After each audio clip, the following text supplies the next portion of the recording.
বিশ্বনবী হেরা পাহাড়ে চলে গেলেন। কোথায়?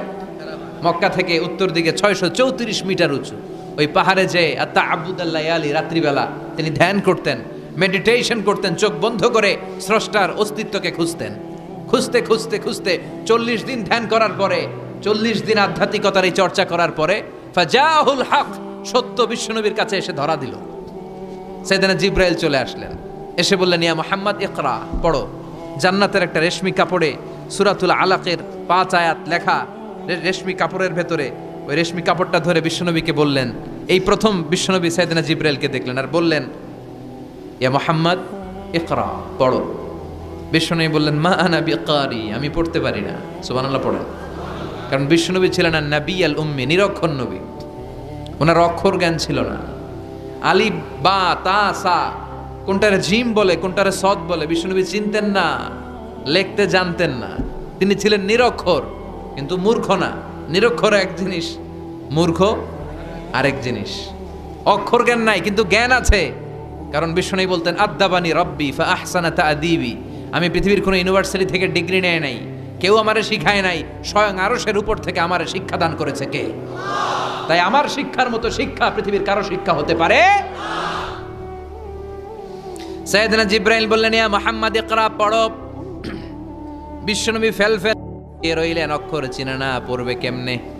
বিশ্বনবী বলেন, মা আনা বিকারি, আমি জানি না কেমন করে পড়তে হয়। ফাআখাযানি ফাগাত্তানি হাত্তা বালাগা মিন্নি আল জাহাদ। বিশ্বনবী পড়তে জানেন না। যখন বললাম আমি পড়তে পারি না, সাইয়েদনা জিব্রাইল বিশ্বনবীকে জড়িয়ে ধরলেন, বুকের মধ্যে জড়িয়ে ধরে যত জোর ছিল বিশ্বনবীকে একটা চাপ দিলেন। বিশ্বনবী বললেন, চাপের চোটে আমি আমার বুকের ভেতরে ব্যথা পেলাম। ফারসালানি, আমাকে ছেড়ে দিল। ছেড়ে দিয়ে আবার কয়, পড়েন, ইকরা, read in the name of your Lord.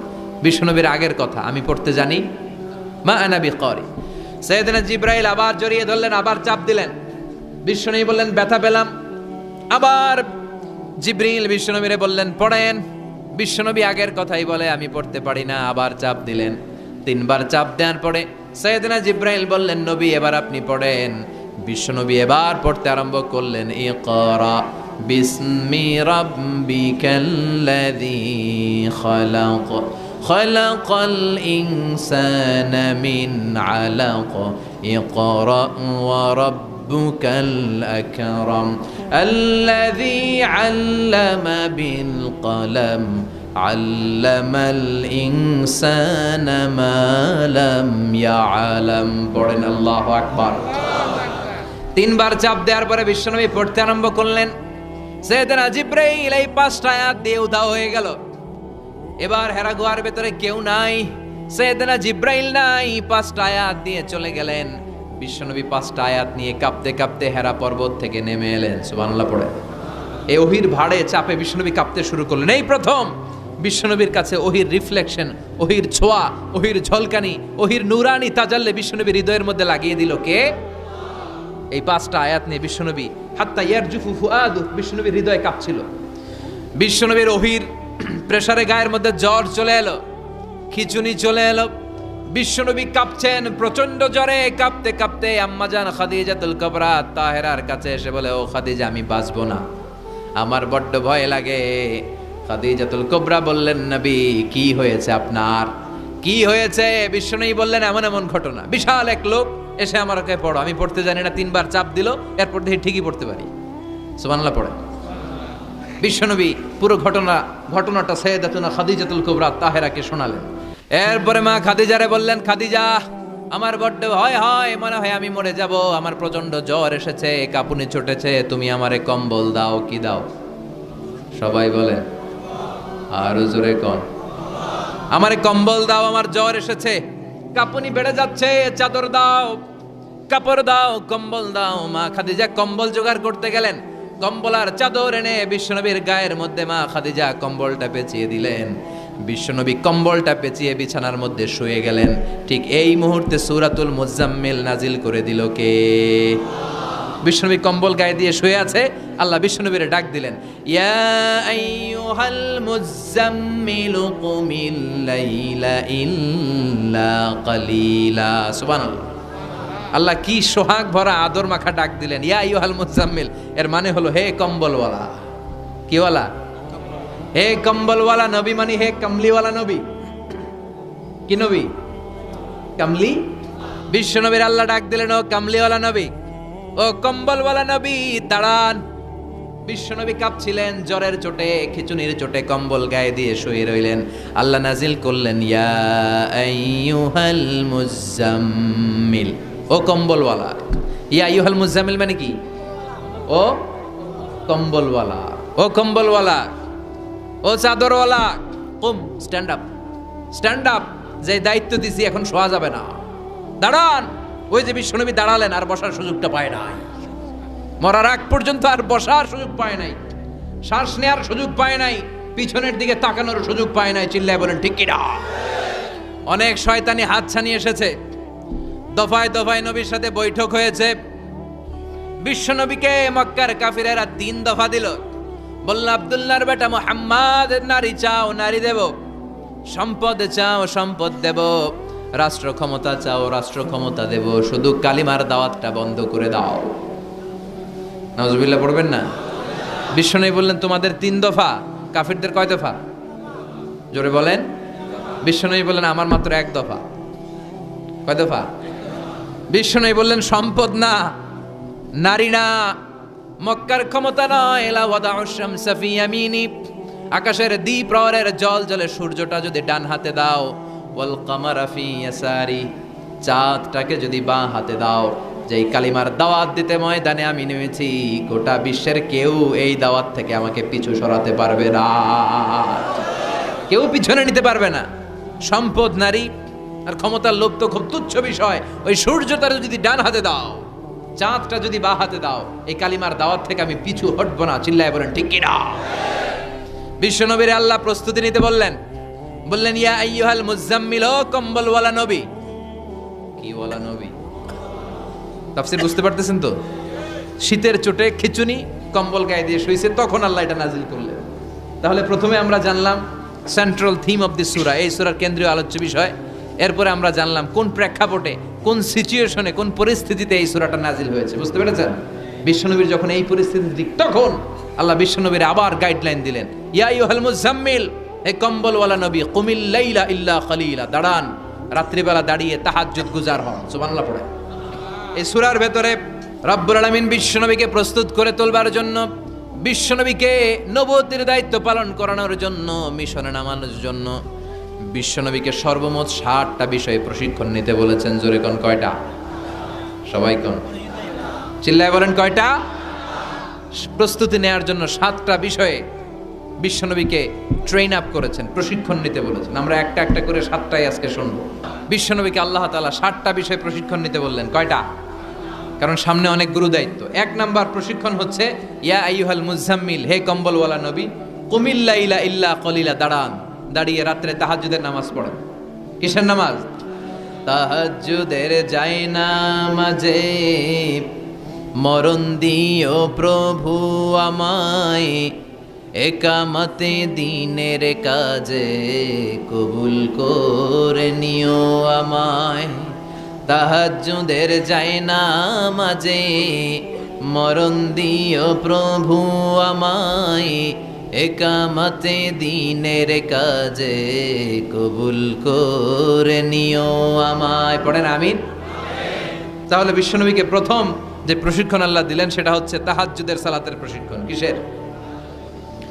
রব্বুল আলামিন বললেন, ইয়া আইয়ুহাল মুজাম্মিল কুমিল লাইলা ইল্লা কলিলা, ও নবী রাত্রিবেলায় দাঁড়ান, পুরো রাত ব্যাপী তাহাজ্জুদ পড়েন। নিসফাহু, রাতের অর্ধেক সময় তাহাজ্জুদ পড়েন। আও ইনকুস মিনহু কলিলা, অথবা তার চেয়েও কিছু কম পড়েন। আও জিদা আলাইহি, অথবা তার চাইতেও বেশি পড়েন। ও নবী রাত্রিবেলা দাঁড়িয়ে তাহাজ্জুদের সালাত পড়েন। কিসের সালাত? তাহলে বিশ্বনবীকে মিশনে সফল হওয়ার জন্য সর্বপ্রথম যে ডিরেকশন আল্লাহ দিলেন সেটা হচ্ছে তাহাজ্জুদের ডিরেকশন। কিসের? তাহাজ্জুদ পড়েননি আপনারা? পড়েন? হ্যাঁ হুজুর, ফজর নামাজই তো পড়ি না। কি পড়ি না? তাহাজ্জুদ তো তাদের যারা ফজর পড়ে, যারা ফজরই পড়েন, ওরা আবার কি তাহাজ্জুদ? কথা বলেন। এই তাহাজ্জুদের সালাত আদায় করলে সম্মান বাড়িয়ে দেয় কে? ঘুমের আরবিতে কিছু নাম আছে।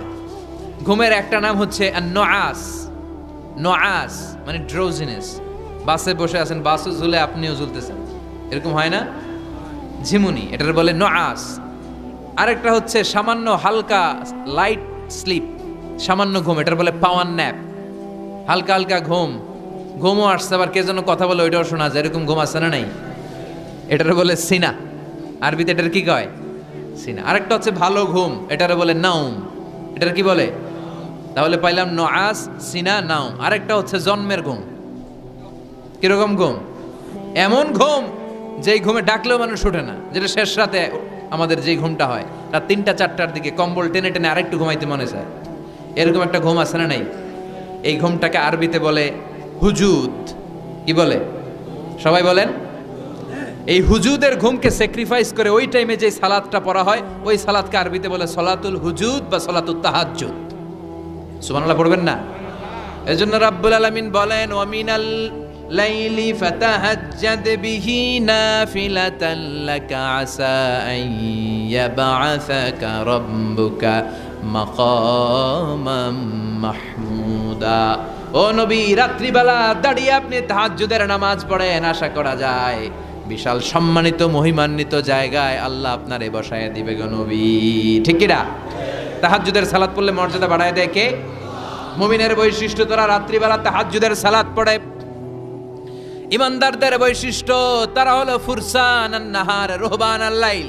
রাত্রিবেলা তাহাজ্জুদের যায় নামাজে কান্নার ঝড় তুলে, দিনের বেলায় ঘোড়া হাঁকিয়ে জিহাদের ময়দানে জিহাদ করে। ঠিক কি না? দিনের বেলায় চলবে কি? জিহাদ।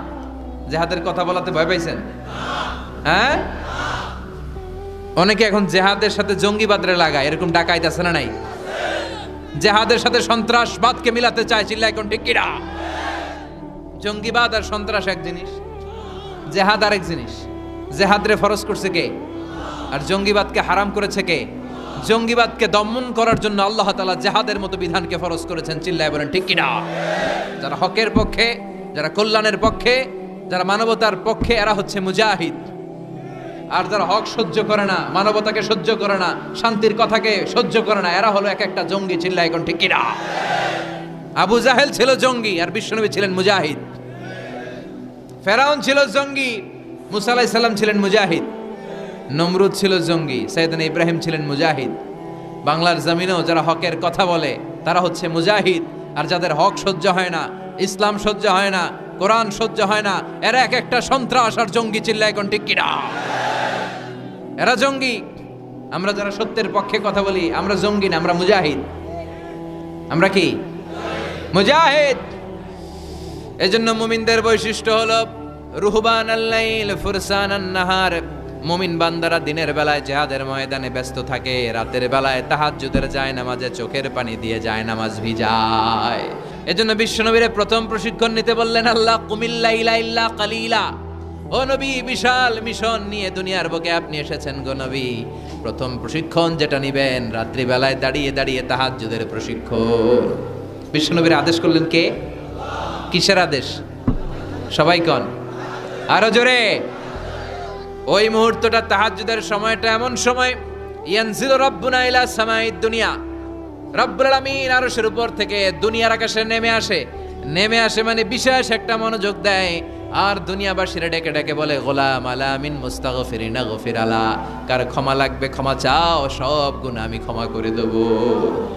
আলা মিন মুস্তারজিকিন আরজুকালা। কার কি লাগবে আমার কাছে চাও, সব আমি দিয়ে দেব। আল্লাহু আকবার। আলা মিন মুস্তাকসিনাক সুলা। যার জামা দরকার জামা চাও, জামা দেব। ক্ষমতা দরকার ক্ষমতা চাও, ক্ষমতা দেব। নেককার স্ত্রী দরকার, নেককার সন্তান দরকার, সন্তান চাও, সন্তান দেব। সব দেয়ার মালিক কে? কেউ যেটা পারে না পারে কে? কেউ যেটা দেয় না দেয় কে? কেউ যেটা বোঝে না বোঝে কে? আল্লাহ শেষ রাতে আম করে ডাকে, দেওয়ার জন্য ডাকে, কিন্তু চাওয়ার সময় আমাদের নাই। উনি দেওয়ার জন্য প্রস্তুত, কিন্তু এটা তো নেওয়ার লোক লাগবে। কথা কন। বিশ্বনবী তাহাজ্জুদের সময় দাঁড়িয়ে যেতেন ছোট্ট একটা ঘরে, চাটাইয়ের উপরে বিশ্বনবী মা এসে শুতেন, গাদাগাদি করে জায়গা নাই। মাঝরাতে বিশ্বনবী তাহাজ্জুদের জন্য দাঁড়াতেন, আল্লাহু আকবার বলে দাঁড়িয়ে যেতেন, নামাজ শুরু করে দিতেন। বিশাল বড় সূরা পড়তেন, কেরাত পড়তেন, রুকু করতেন, কিন্তু সিজদার জায়গায় সিজদা দেওয়ার জায়গা নাই। সিজদার জায়গায় মা আয়েশা পা বিছিয়ে শুয়ে আছে। বুখারীর বর্ণনা, বিশ্বনবী সিজদায় যে হাত দিয়ে মা আয়েশার পায়ের মধ্যে চিমটি কাটতেন, মা আয়েশা বুঝতে পারতেন বিশ্বনবী এখন সিজদায় যাবে। সুবহানাল্লাহ পড়েন। মা আয়েশা বুঝতে পেরে পা দুইটা সরিয়ে নিতেন, বিশ্বনবী সেজদা দিতেন। সেজদা দিয়ে বিশ্বনবী যখন আবার দাঁড়িয়ে যেতেন, মা আয়েশা পা বিছিয়ে আবার শুয়ে পড়তেন। কি ইবাদত ছিল বিশ্বনবীর! হাত্তা তাতাওয়াররামু খাদামা। মা আয়েশা বলতেন বিশ্বনবী দাঁড়িয়ে থাকতে থাকতে এত সময় ধরে তাহাজ্জুদের সালাত পড়তেন, ওনার পা গুলো ফুলে এরকম টিউমারের মতো মোটা হয়ে যেত। সুবহানাল্লাহ পড়বেন না? দাঁড়িয়ে থাকতে থাকতে বিশ্বনবীর পা গুলো টিউমারের মতো মোটা হয়ে যেত। প্রথম রাকাতে বাকারা, আলে ইমরান পড়ে ফেলতেন। সুবহানাল্লাহ পড়েন। বিশ্বনবীর পা যেন ফেটে যাবে, এভাবে হাত বেঁধে দাঁড়িয়ে থাকতে থাকতে বিশ্বনবীর হাতগুলো বাঁকা হয়ে যেত, ব্যথা হয়ে যেত। বিশ্বনবী তখন হাত দুইটা ছেড়ে দিতেন। আবার যখন এনার্জি ফিরে পেতেন, যখন বিশ্বনবীর ভাল লাগতো, আবার হাত বাঁধতেন। পড়েন সুবহানাল্লাহ। তার মানে হাত ছেড়ে দিও নামাজ পড়া যায়। হাত ছেড়ে দিও। মালিকি মাযহাবের কিছু স্কলাররা ওনারা মত নিয়েছে, ওনাদের অনুসারীরা এরসাল করে। আমাদের দেশে কেউ বাদে এইভাবে, কেউ এইভাবে, কেউ এইভাবে। মালিকিরা বাদেই না, কে বাদমুই না, কি করবি কর। আছে না নাই? আপনি যদি হজ করতে যান মক্কা মদিনায়, এই আমলগুলো দেখতে পারবেন। এটা সুন্নাত একটা আমল। হাত ছেড়ে দিলেও যেখানে সালাত হয়ে যায় ওই জায়গায় কই বাঁধবে, এই নিয়ে কিলাকিলি আছে না নাই?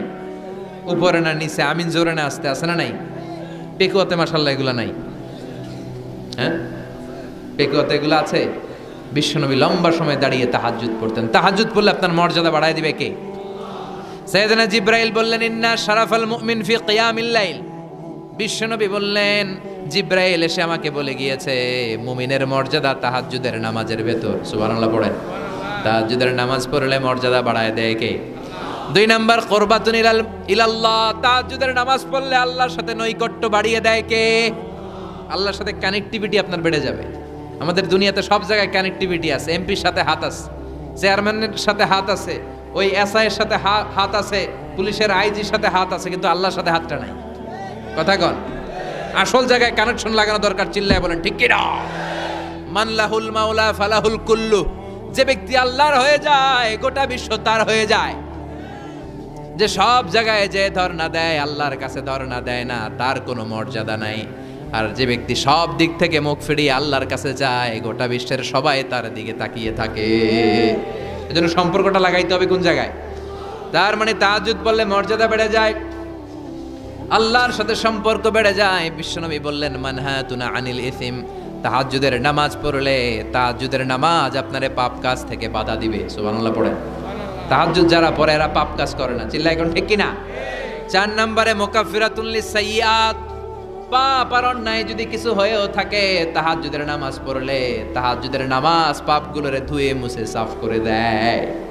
এজন্য তাহাজ্জুদ পড়ার দরকার আছে না নাই? বিশ্বনবীরে বললেন আপনার প্রথম প্রশিক্ষণ হচ্ছে তাহাজ্জুদের প্রশিক্ষণ। কিসের প্রশিক্ষণ? এজন্য আল্লাহ বললেন ইয়া আইয়ুহাল মুযাম্মিলু কুমিল লাইলা ইল্লা ক্বালিলা নিসফাহু আও ইনকুস মিনহু ক্বালিলা আও জিদ আলাইহি ওয়া রাত্তিলিল কুরআনা তারতিলা। সুবহানাল্লাহ পড়ো। 1 নাম্বার প্রশিক্ষণ চলে গেল। 1 নাম্বার প্রশিক্ষণ কি ছিল? তাহাজ্জুদ। আওয়াজ করে বলেন না কি ছিল? 2 নাম্বার প্রশিক্ষণ ওয়ারাত্তিলিল কুরআনা তারতিলা।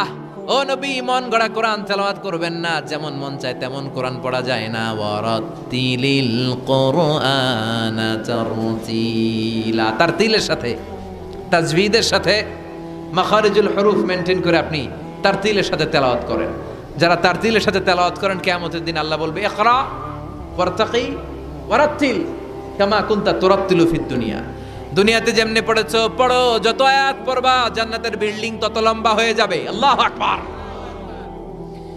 সাইয়েদনা আনাস রাদিয়াল্লাহু তাআলা আনহু ছিলেন বিশ্বনবীর খাদেম। সাইয়েদনা আনাসকে জিজ্ঞেস করা হলো কাইফা কানা কিরাআতু রাসূলিল্লাহ। ও আনাস, বিশ্বনবীর কোরআন তেলাওয়াত কেমন ছিল? সাইয়েদনা আনাস বললেন কানাত কিরাআতুহু মাদ্দান। বিশ্বনবী টেনে টেনে কোরআন তেলাওয়াত করতেন। সুবহানাল্লাহ পড়েন। কিভাবে পড়তেন? টেনে টেনে, টেনে টেনে কোরআন তেলাওয়াত করতেন। আবার বিশ্বনবীর স্ত্রী আমাদের আম্মা জান উম্মে সালামাকে জিজ্ঞেস করা হলো কাইফা কানা কিরাআতু রাসূলিল্লাহ, ও আম্মা জান বিশ্বনবীর কোরআনের তেলাওয়াত কেমন ছিল? তিনি বললেন কানা ইউকাত্তিউ কিরাআতাহু আয়াতান আয়া, বিশ্বনবী আয়াত আয়াত করে তেলাওয়াত করতেন। একটা আয়াত টেনে টেনে পড়তেন, শেষ করতেন, আরেকটা আয়াত ধরতেন, আবার শেষ করতেন। সুবহানাল্লাহ। কি তেলাওয়াত ছিল বিশ্বনবীর! বিশ্বনবীর কণ্ঠের তেলাওয়াত শুনে অনেক কাফের কালিমা পড়ে মুসলমান হয়েছে। সুবহানাল্লাহ, আসতে বলেন। বিশ্বনবীর কণ্ঠের তেলাওয়াত শোনার জন্য শুধু মুমিনরাই পাগল ছিল না, আবু জাহেল, উতবা, শাইবা, ওয়ালিদ ইবনে মুগিরা এগুলোও পাগল ছিল। দিনের বেলা আবু জাহেল, উতবা, শাইবা বিশ্বনবীর বিরোধিতা করত, আর রাত্রে বেলা লুকিয়ে লুকিয়ে বিশ্বনবীর কণ্ঠের তেলাওয়াত শোনার জন্য যেত। সুবহানাল্লাহ পড়বেন না? দিনের বেলা ভাষণ দিতে খবরদার, কেউ মুহাম্মাদের কণ্ঠের তেলাওয়াত শুনতে যেতে পারবি, কিন্তু রাত্রে বেলা লুকায় লুকায় নিজেই যেত। না জানি কত সুন্দর কণ্ঠ ছিল আমার নবীর, না জানি কি সুরের ঝংকার আর রহুরি খেলতো যখন নবী তেলাওয়াত করত। সুবহানাল্লাহ পড়বেন না? এজন্য আল্লাহ বললেন ওয়ারাতিলিল কোরআনা তারতিলা, ও নবী ধীরস্থির ভাবে পড়েন। আবার বিশ্বনবী বলছেন সাইয়িনুল কোরআনা বিআসওয়াতিকুম, তোমাদের কণ্ঠে যত সুন্দর সুর আছে, লহুরি আছে, ঝংকার আছে, সবগুলো দিয়ে কোরআন তেলাওয়াত করবা। আবার বিশ্বনবী বলছেন মান লাম ইয়াতাগান্না বিল কোরআন ফালাইসা মিন্না, যে গুনগুন করে সুর করে কোরআন তেলাওয়াত করে না, ওই লোক কখনো আমি নবীর উম্মত হতে পারে। এজন্য সুর করে কোরআন তেলাওয়াত করবেন। কি করে? অনেকে কয় হুজুর আমার সুর নাই। আপনার সুর নাই তো কি আছে? আপনার যেটা আছে ওইটাই সুর, যেটা আপনার আছে ওইটাই সুর। সুর নাই কে বলছে? টয়লেটের ভিতরে ঢুকলে বোঝা যায় কি সুর আছে। বাথরুম সিঙ্গার আছে না, কাপড় খাসতে বসলে কি সুন্দর গান শুরু করে, ঘুম ভাঙাইয়া গেল রে হে মরার কোকিলে, আছে না নাই? তখন সুন্দর সুন্দর গান বের হয়। কিন্তু কোরআন তেলাওয়াত করতে গেলে সে সুর কয় আমার সুর নাই। আপনার যেটা আছে ওইটাই আপনার সুর, ওইটা দিয়ে তেলাওয়াত করবেন। মিশরি রাশেদ আল আফাসি, আব্দুর রহমান সুদাইস, বান্দার ইবনে আব্দুল আজিজ আল বালিলা, এদের তেলাওয়াত শুনছেন? কি সুন্দর তেলাওয়াত! বিশ্বনবীর তেলাওয়াত ছিল টেনে টেনে পড়তেন, প্রতিটা আয়াত শেষ করে আবার নতুন আয়াত ধরতেন। ঠিক কি না? আলহামদুলিল্লাহি রাব্বিল আলামিন আর রহমানির রহিম মালিকি ইয়াউমিদ্দিন ইয়্যাকা না'বুদু ওয়া ইয়্যাকা নাস্তাঈন ইহদিনাস সিরাতাল মুস্তাকিম সিরাতাল লাযীনা আন'আমতা আলাইহিম গায়রিল মাগদুবি আলাইহিম ওয়ালাদ-দাল্লিন। পড়েন আমিন। থেমে থেমে এক আয়াত শেষ, আরেক আয়াত, ওই আয়াত শেষ, তারপর আরেক আয়াত। বিশ্বনবী বলে রুব্বা কারিলিল কোরআন ওয়াল কোরআনু ইয়ালআনুহু, কোরআনের অনেক কারি আছে যে কারীদেরকে কোরআন রহমত না দিয়ে লানত দেয়। এরকম আছে না নাই? বিশ্বনবী প্রতি আয়াতের পরে থামতেন, কি সুন্দর টেনে টেনে পড়তেন। আর আমাদের তারাবির নামাজে কি অবস্থা? জাপানের বুলেট ট্রেনও ফেল হাফেজ সাহেবের কাছে, আছে না নাই? হাফেজ সাহেবরা খবরদার, এভাবে কোরআন পড়বেন না। এভাবে কোরআন তেলাওয়াত করলে রহমত না পেয়ে আপনার কপালে লানত জুটবে। চিল্লায় বলেন ঠিক কি না? এজন্য 2 নাম্বার প্রশিক্ষণ রব্বুল আলামিন বিশ্বনবীকে দিলেন, আর বললেন ওয়ারাতিলিল কোরআনা তারতিলা, ও নবী রাত্রিবেলায় তাহাজ্জুদের নামাজে ধীরস্থির ভাবে কোরআন তেলাওয়াত করেন। এরপর আল্লাহ বললেন ইন্না সানুলকি আলাইকা কওলান সাকিলা, ও নবী অচিরেই ভারী একটা কথা, ভারী একটা বাণী, অনেক ওজনওয়ালা কোরআন আমি আপনার উপরে নাজিল করে দেব। সুবহানাল্লাহ পড়ে। কওলান সাকিলা, it's a very heavy and weightful word. কোরআনের এই কথাগুলোর একটা আলাদা ওজন আছে না নাই? বিশ্বাস হয় না সন্দেহ লাগে? বিশ্বনবীর কাছে যখন কোরআনের আয়াত নাজিল হতো, মা আয়েশা বর্ণনা করেন প্রচন্ড শীতের রাতে, কিসের রাতে? কথা শুনতেছেন?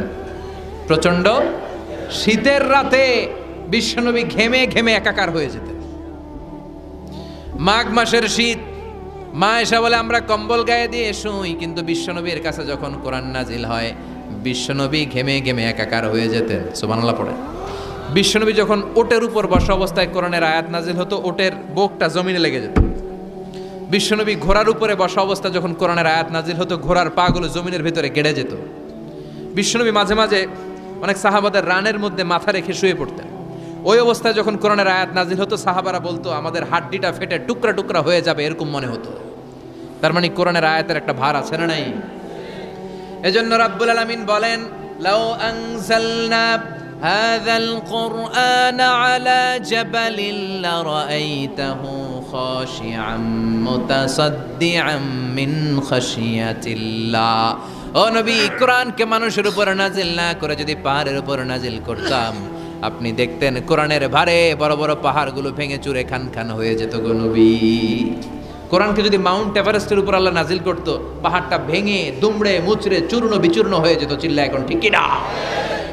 এজন্য আল্লাহ বললেন, এটা অনেক ভারী একটা বাণী, এই বাণী আমি আপনার উপরে নাজিল করব। এরপর আল্লাহ বললেন, ইন্না নাশিয়াতাল লাইলি হিয়া আশাদ্দু ওয়াতআন ওয়া আকামু কিলা। ও নবী, রাত্রিবেলা যদি আপনি তাহাজ্জুদের নামাজ পড়েন, আপনার মনোযোগায়নকে শক্তিশালী করে দিবে কে? আপনার কথা বলার যোগ্যতাকে মজবুত করে দিবে কে? কেন আপনি রাত্রিবেলায় তাহাজ্জুদ গুজার হবেন? কারণ ইন্নালাকা ফিন নাহারি সাবাহান তাবিলা, দিনের বেলায় অনেক ব্যস্ততা আছে না নাই?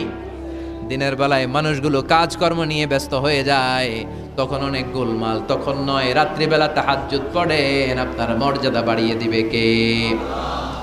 এরপরে 3 নাম্বার প্রশিক্ষণের কথা আল্লাহ বললেন, ওয়াযকুর ইসমা রাব্বিকা ওয়া তাবাত্তাল ইলাইহি তাবতিলা। প্রথম প্রশিক্ষণ তাহাজ্জুদের প্রশিক্ষণ। কিসের? দ্বিতীয় প্রশিক্ষণ মনোযোগের সাথে ধীরস্থিরভাবে কোরআন তেলাওয়াতের, তারতিলের সাথে কোরআন তেলাওয়াতের প্রশিক্ষণ, ঠিক কিনা? 3 নাম্বার প্রশিক্ষণ ওয়াযকুর ইসমা রাব্বিক, সব সময় রবের জিকির করবেন। জিকির চলবে কার? লা ইলাহা লা ইলাহা ইল্লাল্লাহু মুহাম্মাদুর রাসূলুল্লাহ সাল্লাল্লাহু। ওয়াযকুর ইসমা রাব্বিক, ও নবী, আপনার রবের নাম স্মরণ করেন। সব সময় জিহ্বায় একজনের নাম থাকবে, তিনি কে? আমাদের রব কে? আল্লাহ আমারে রব, দমে দমে তনু মনে তারি অনুভব। পড়েন, আল্লাহ আমারে রব। ওয়াযকুর ইসমা রাব্বিক, রবের নামকে স্মরণ করেন নবী। বিপদে পড়লে একজনের নামের জিকির চলবে, চিল্লায় বলেন তিনি কে? তার মানে 3 নাম্বার প্রশিক্ষণ নিতে বললেন, সব সময় একজনকে ডাকবেন, তিনি হলেন রব। এই কথা বলার পরে বিশ্বনবী দুনিয়ার বুকে যত দোয়া করতেন, তার বেশিরভাগ দোয়ার শুরুতে রবের নাম আছে না নাই? রব্বানা যালামনা আনফুসানা ওয়া ইল্লাম তাগফির লানা ওয়া তারহামনা লানাকুনান্না মিনাল খাসিরিন। আবার বিশ্বনবী পড়তেন, রব্বানা আতিনা ফিদ দুনিয়া হাসানাতাও ওয়া ফিল আখিরাতি হাসানাতাও ওয়া কিনা আযাবান নার। আবার আমরা যখন রুকুর মধ্যে যাই, তখন রবের নাম আছে না নাই? সুবহানা রাব্বিয়াল। আবার যখন সিজদায় যাই, তখনও রবের নাম আছে না নাই? সুবহানা রাব্বিয়াল। এজন্য 3 নাম্বার প্রশিক্ষণ, ওয়াযকুর ইসমা রাব্বিক, ও নবী, রবের নাম স্মরণ করেন। 4 নাম্বার প্রশিক্ষণ, ওয়া তাবাত্তাল ইলাইহি তাবতিলা। আপনি যখন সময় পাবেন, রবের ইবাদতে মশগুল হয়ে যান। কার ইবাদতে? কার ইবাদতে? আমরা যেন আল্লাহর ইবাদতে মশগুল হয়ে যাই। ওয়া তাবাত্তাল ইলাইহি তাবতিলা। তাবাত্তুল মানে আল্লাহর ইবাদতে মনোনিবেশ করা, মশগুল হওয়া। এই তাবাত্তুল শব্দটা এসেছে আল বাতুল থেকে। এজন্য মারিয়াম আলাইহিস সালামকে বলা হতো মারিয়াম আল বাতুল। মারিয়াম আলাইহিস সালামকে কি বলা হতো? উনি বাইতুল মুকাদ্দাসে সব সময় কার ইবাদতে মশগুল থাকতো? ইবাদতে মশগুল। আমাদের নারীরাও মশগুল থাকে, তবে ইবাদত নিয়ে নয়, জি বাংলা নিয়ে, স্টার জলসা নিয়ে। আল্লাহ এই গজব থেকে তুমি আমাদেরকে হেফাজত করো, আমরা পড়ি আমিন। ফাইদা ফারাগতা ফানসাব ওয়া ইলা রাব্বিকা ফারগাব। আল্লাহ নবীর ডেকে বললেন, ও নবী, যখন আপনি অবসর পাবেন, আপনি ইবাদতে মনোনিবেশ করেন, আল্লাহর ইবাদতে মশগুল হয়ে যান। ওয়া তাবাত্তাল ইলাইহি তাবতিলা, ইবাদত চলবে একজনের, তিনি কে? তাহলে প্রশিক্ষণ কয়টা গেল? জোরে বলেন, আরো জোরে বলেন। এরপরে আল্লাহ বললেন, ওয়াসবির আলা মা ইয়াকুলুনা ওয়াহজুরহুম হাজরান জামিলা। তার আগে বললেন, রব্বুল মাশরিকি ওয়াল মাগরিবি লা ইলাহা ইল্লা হুয়া ফাত্তাখিযহু ওয়াকিলা। সুবহানাল্লাহ পড়েন। রব্বুল মাশরিক ওয়াল মাগরিব, আমি পূর্ব দিগন্তের মালিক, পশ্চিম দিগন্তেরও মালিক, সব কিছুর মালিক কে? লা ইলাহা ইল্লাহু, তিনি ছাড়া কোনো ইলাহ নাই, ফাত্তাখিযহু ওয়াকিলা। আরেক প্রশিক্ষণ চলে আসছে, ফাত্তাখিযহু ওয়াকিলা। ও নবী, আল্লাহরে ওয়াকিল হিসেবে গ্রহণ করেন। আমাদের ওয়াকিল বা অভিভাবক কিংবা মুমিনদের গার্ডিয়ান শুধু একজন, চিল্লায় বলেন তিনি কে? ফাত্তাখিযহু ওয়াকিলা। অন্য কাউরে ওয়াকিল বানাবেন না, অন্য কারোর নেতৃত্ব মেনে নেবেন না, অন্য কারোর অভিভাবকত্ব মেনে নেবেন না। বিপদে আপদে হাল ছাড়বেন না, নিরাশ হবেন না, ভরসা রাখুন একজনের উপর, তিনি কে? ফাত্তাখিযহু ওয়াকিলা। 5 নাম্বার প্রশিক্ষণ, ও নবী আপনি আমারে অভিভাবক হিসেবে গ্রহণ করেন, বিপদে আপদে সব সময় আল্লাহরে পাশে পাবেন, জোরে কোন ঠিক কিনা? এরপরে 6 নম্বরে আল্লাহ বললেন, ওয়াসবির আলা মা ইয়াকুলুন। কাফের মুশরিকরা যে সমস্ত গাল মন্দ আপনারে করে, এগুলোর বিপরীতে রেগে না যে আপনি ধৈর্য ধারণ করবেন গো নবী। ওয়াসবির, ধৈর্য ধারণ করেন, কারণ ইন্নাল্লাহা মাআস। ধৈর্যশীলদের সাথে কে থাকে? চিল্লায় বলেন কে? ও নবী, ওরা আপনারে অনেক কিছু বলবে, আপনি রেগে যাবেন না। বিশ্বনবীর কাফেররা কি বলতো জানেন? বলতো আপনি একজন কবি। বিশ্বনবী নাকি কবি? নাউজুবিল্লাহ কইবেন না। আল্লাহ বলেন, ওমা আল্লামনাহু শি'রা ওয়ামা ইয়ানবাগি লাহু। আমি নবীরে কবিতা শিখাই নাই, কবিতা তার জন্য শোভনীয় নয়। সুবহানাল্লাহ পড়েন। আবার বিশ্বনবীরে তারা বলতে লাগলো গণক। কি বলতে লাগলো? কাহিন। আল্লাহ বলে, ওয়ালা বিকাউলি কাহিন। এটা গণকের কথাও নয়, এটা আল্লাহর কথা, ঠিক কিনা? এরপরে বিশ্বনবীর ওরা বলতে লাগলো মাজনুন, মানে পাগল। আল্লাহ বলে, ওয়ামা সাহিবুকুম বিমাজনুন। তোমাদের সাথী আমার হাবিব কিন্তু পাগল নয়। সুবহানাল্লাহ। এরপর ওরা বিশ্বনবীর গালে দিতে লাগলো সাহির বলে। সাহির মানে জাদুকর। সাহির মানে? আল্লাহ বলে না, আমার নবী জাদুকর না। এরপরে ওরা বিশ্বনবীর বলতে লাগলো আবতার, মানে নির্বংশ, লেস কাটা। আল্লাহ বলে না, ইন্না শানিয়াকা হুয়াল আবতার। যারা বিশ্বনবীর লেস কাটা আর নির্বংশ বলে, ওরাই লেস কাটা, নির্বংশ আর জাহান্নামের নরকীট আর পিতৃ পরিচয়হীন জারদ সন্তান। চিল্লা এখন ঠিক কিনা? বিশ্বনবীর বিরুদ্ধে যারা কথা বলে, এগুলো জাহান্নামের নরকীট। ওরা বলে, মুহাম্মদ তোমার কোনো ছেলে বেঁচে নাই, তোমার 4 মেয়ে, তুমি ইন্তেকালের সাথে সাথে তোমার বংশ নির্বংশ হয়ে যাবে, তুমি লেস কাটা। আল্লাহ বলে না, রাফা'না আলাকা যিকরাক। নবী আপনার সম্মানকে আমি আকাশ চুম্বি করেছি, আমার নাম যেখানে আপনার নামও আমি রেখেছি সেখানে, ঠিক কিনা? এজন্য কালিমায়ে তয়্যিবার ভেতরে লা ইলাহা ইল্লাল্লাহ, তারপর পর বিশ্বনবীর নাম মুহাম্মাদুর রাসূলুল্লাহ আছে না নাই? আজানের মধ্যে আল্লাহর নামের পরে নবীর নাম আছে না নাই? আবার নামাজে সালাম ফেরানোর আগে বিশ্বনবীর জন্য দুরূদ আছে না নাই? রাফা'না আলাকা যিকরাক। ওরা বলে আপনি লেস কাটা, আপনি লেস কাটা না, যারা আপনারে গালি দেয় ওরাই লেস কাটা। ওয়াসবির আলা মা ইয়াকুলুন। ও নবী, ওরা যা বলে এই ব্যাপারে আপনি ধৈর্য ধারণ করেন, আপনি মন খারাপ করবেন না। এই গালিগালাজ, এটা নবীদের শুনতে হবে, এটা সুন্নাত। আমরাও এখন গালিগালাজ শুনি, জোরে কোন ঠিক কিনা? আমাদেরকে বলে ব্যাকডেটেড, ব্যাকডেটেড, কিছু জানে না এরা মোল্লা। আমগরে কি ডাকে?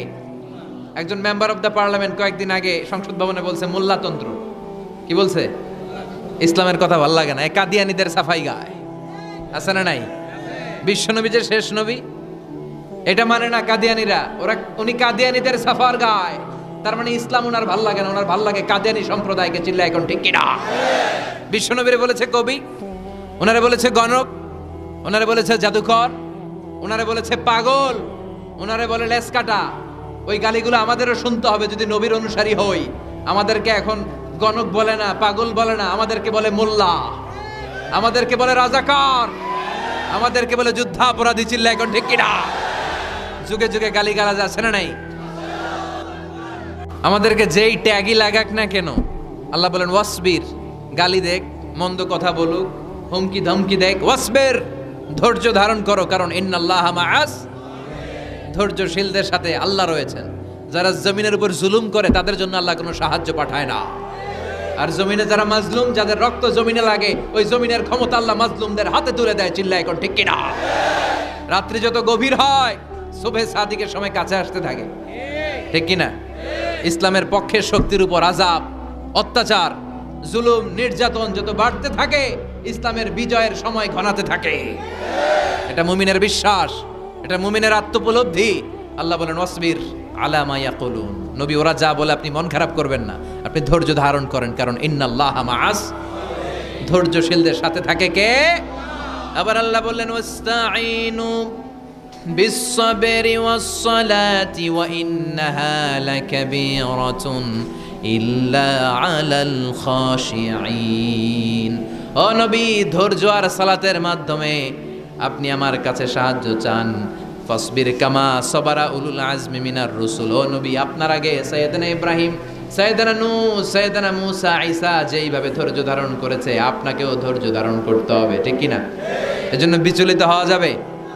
ভয় লাগে আপনাদের? হাল ছাড়া যাবে? ইসলামের পক্ষে থাকার দরকার আছে না নাই? ধৈর্য ধারণ করলে সাহায্য আর গায়েবী মদত পাঠাবে কে? ওয়াসবির আলা মা ইয়াকুলুন। নবী ওরা যা বলে এই ব্যাপারে ধৈর্য ধারণ করেন। এরপর আল্লাহ বললেন ওয়াহজুরহুম হাজরান জামিলা, ওদেরকে আপনি পরিত্যাগ করেন, এড়িয়ে চলেন। মূর্খরা এসে যখন আপনার সাথে গালমন্দ করতে চায়, পায়ে পাড়া দিয়ে ঝগড়া করতে যায়, আপনি সালাম দিয়ে কেটে পড়েন। ওদের এই কথাগুলো, এই গালিগুলো শোনার সময়ও আমাদের নাই। চিল্লায় বলেন ঠিক কি না? তার মানে সর্বশেষ 6 নম্বরে আল্লাহ তাআলা বিশ্বনবীকে ধৈর্যের প্রশিক্ষণ নিতে বললেন। আর 7 নম্বরে এই সমস্ত কাফের, মুশরিক, এই আবাল শ্রেণীর লোকগুলোর কথাবার্তা থেকে নিজেকে এড়িয়ে থাকতে আল্লাহ পরামর্শ দিলেন। চিল্লায় এখন ঠিক কিনা? ওয়া ইদা খাতাবাহুমুল জাহিলুনা ক্বালু, মূর্খরা যখন আল্লাহর প্রিয় বান্দাদের সাথে ঝগড়া করতে আসে, আল্লাহর প্রিয় বান্দারা জানে এদের সাথে ঝগড়া করার টাইম আমাদের নাই, তাই ক্বালু সালামা, মুমিন বান্দারা সালাম দিয়ে ওদের কাছ থেকে কেটে পড়ে, ঠিক কিনা? তাহলে 6 নম্বর আল্লাহ বললেন সাবর, ধৈর্যের দরকার আছে না নাই? এজন্য তাহাজ্জুদ গুজার হতে হবে। রাজি আছো মুসলমান? 1 নম্বর প্রশিক্ষণ, তাহাজ্জুদের সালাত পড়তে হবে। মর্যাদা বাড়িয়ে দিবে কে? 2 নম্বরে সুন্দরভাবে তার তিলের সাথে কোরআন তেলাওয়াত করতে হবে, সওয়াব দিবে কে? 3 নম্বরে রব্বুল আলামিন বললেন ওয়াজকুর ইসমা রাব্বিক, সব সময় জিকির চলবে কার? 4 নম্বরে ইবাদতে মনোনিবেশ করতে হবে কার জন্য? 5 নম্বরে দুনিয়ার কেউ আমাদের ওয়াকিল নয়, আমাদের অভিভাবক নয়, আমাদের আসল অভিভাবক কে? 6 নম্বরে ওরা আমাদেরকে যাই বলুক, আমাদের আসল হাতিয়ার হলো ধৈর্য। আসল হাতিয়ার কি? সবর। আর ওরা যদি গালিগালাজ করে, আল্লাহ বললেন ওদেরকে এড়িয়ে চলো। মুমিনরা ধৈর্য ধরবে আর মুনাফিকদেরকে এড়িয়ে চলবে, ঠিক কিনা? এই 7টা প্রশিক্ষণ বিশ্বনবীকে নিতে বলল কে? কারণ বিশ্বনবীর বিশাল দাওয়াতি মিশন আছে। কালেমার বাণী প্রচারের মিশনে নামতে হবে, নবুয়তির দায়িত্ব পালনের মিশনে নামতে হবে। লিয়ুযহিরাহু আলা দ্বীনি কুল্লি, মানব রচিত যত মতবাদ, যত ধর্ম, যত কথা আছে, সব কিছুর কবর রচনা করে কালিমার পতাকা উড়াইয়ে দিতে হবে। চিল্লা এখন ঠিক কিনা? এই মিশনে নামার আগে বিশ্বনবীকে আল্লাহ প্রস্তুতি নিতে বললেন। আল্লাহ বললেন প্রিপেয়ার ইউরসেলফ। নবী আপনি প্রস্তুতি নেন। দেখবেন সব কাজের আগে প্রস্তুতি লাগে, লাগে না? কথা বলেন। এই যে Lux Channel i superstar, Closeup one, তোমাকেই খুঁজছে বাংলাদেশ, বিউটি কন্টেস্ট আছে না নাই? দেখবেন এই প্রোগ্রামগুলোর আগে প্রতিযোগীদেরকে হোটেলে নিয়ে ওরা গ্রুমিং করে। কি করে? 1 মাস 2 মাস গ্রুমিং করার পরে এরপরে গালা রাউন্ড, ফাইনাল রাউন্ডে এরা যায়। ওইটা বড় মিশন। ওই মিশনে যাওয়ার আগে গ্রুমিং এর দরকার আছে না নাই? প্রিপারেশনের দরকার আছে না নাই? তাহলে মুমিন থাকবে সদা প্রস্তুত। চিল্লা এখন ঠিক কিনা? আমরা আখিরাতের জন্য প্রস্তুত, আমরা মরণের জন্য প্রস্তুত, আমরা বিজয়ের জন্য স্যাক্রিফাইস করতে প্রস্তুত। চিল্লা এখন ঠিক কিনা? আমরা যেন সদা জাগ্রত, সদা সজাগ থাকি, প্রস্তুত থাকি। এটাই আল্লাহ বলতে চাইলেন সূরাতুল মুজাম্মিলে। আল্লাহ আমাদের সবাইকে কথাগুলো বুঝার ও আমল করার তৌফিক দান করুক। আমরা পড়ি আমিন।